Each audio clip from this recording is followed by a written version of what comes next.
One of the girls at our table said they would never let drugs take over their life after laughing at a homeless lady outside and hearing my struggle with addiction, so I told her that I'd never let food take over mine and weigh over 200 pounds like she was.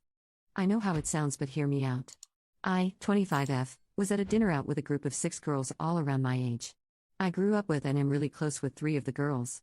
I didn't know the other 2 very well, but they were close with my close friends. They all went to college together. We were eating at a nice restaurant downtown in the city.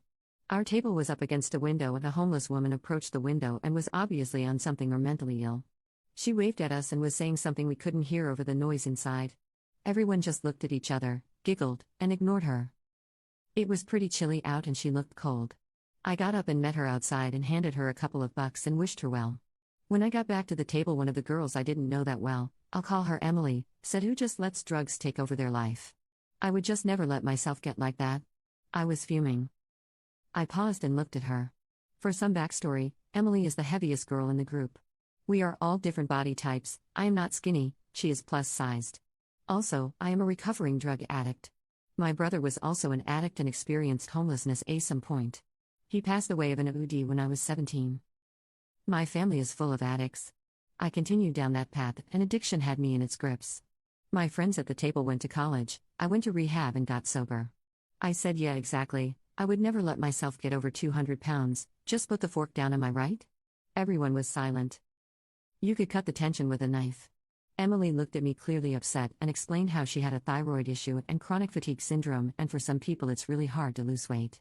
I said, "Well, maybe that woman has an issue that we don't know about." And I left some cash for my food and left.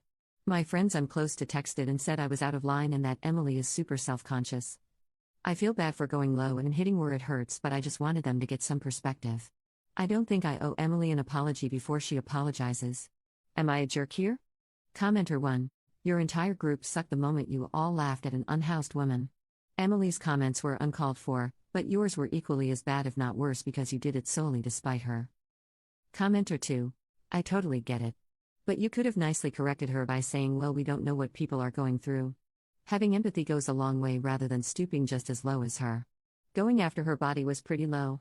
I understand that you were personally triggered. However, that does not give you a right to go after someone's looks. Update. Y'all are torn. Thank you some for the honesty and some for the kind words. Update. I asked Emily for a coffee this morning to apologize.